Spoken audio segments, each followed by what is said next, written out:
L'Église catholique fait mention de saint Antoine de Padoue. Antoine est un nom d'origine latine qui signifie l'inestimable. Si on nomme Antoine ainsi, il ne faut pas oublier son nom de baptême, Fernand, et son pays natal, le Portugal. Né à Lisbonne en 1195, frappé par le courage des premiers frères envoyés par saint François au Maroc où ils furent martyrs, il se fait franciscain. On le nomme frère Antoine. Prédicateur réputé, il parcourt les régions gagnées par l'hérésie des cathares. Saint François le désignera comme théologien, en service d'abord en Italie, à Bologne et à Milan, puis en France dans le Limousin. Il fonde un couvent à Brive.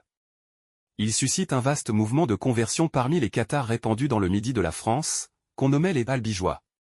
Nommé responsable des franciscains de l'Italie du Nord, frère Antoine est remarqué par le pape Grégoire IX qui l'appelle l'Arche du Testament à cause de sa connaissance profonde et vivante des Saintes Écritures. Il se fixera au couvent Sainte-Marie de Padoue. Prédicateur rayonnant de la vie selon l'Évangile, il rejoint son Seigneur le 13 juin 1231. Sa réputation d'intercesseur efficace s'étendra partout, presque trop.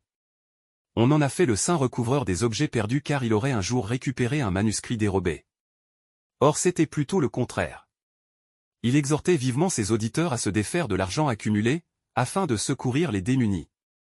Il rappelait souvent au nom de l'Évangile, celui qui ne partage pas, alors qu'il a le nécessaire, c'est un voleur. Il n'a que 36 ans quand il achève sa vie qu'il brûla comme une flamme. Prédicateur et théologien, proclamé docteur de l'Église, saint Antoine fut d'abord un intime du Christ et de son Évangile manifesté en actes. Il rappelait que les paroles se taisent et que les actions parlent. Le Seigneur a maudit le figuier où il n'a pas trouvé de fruits mais seulement des feuilles.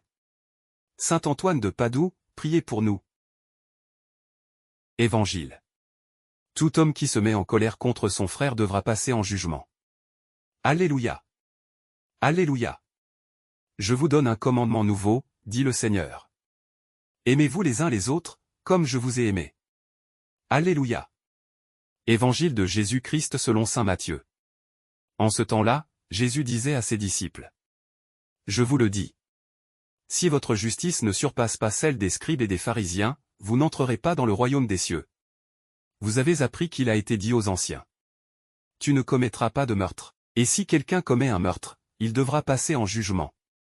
Eh bien, moi, je vous dis.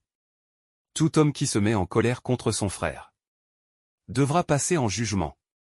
Si quelqu'un insulte son frère, il devra passer devant le tribunal. Si quelqu'un le traite de fou, il sera passible de la géhenne de feu. Donc, lorsque tu vas présenter ton offrande à l'autel, si, là, tu te souviens que ton frère a quelque chose contre toi, laisse ton offrande, là, devant l'autel, va d'abord te réconcilier avec ton frère, et ensuite viens présenter ton offrande. Mets-toi vite d'accord avec ton adversaire. Pendant que tu es en chemin avec lui, pour éviter que ton adversaire ne te livre au juge, le juge aux gardes, et qu'on ne te jette en prison.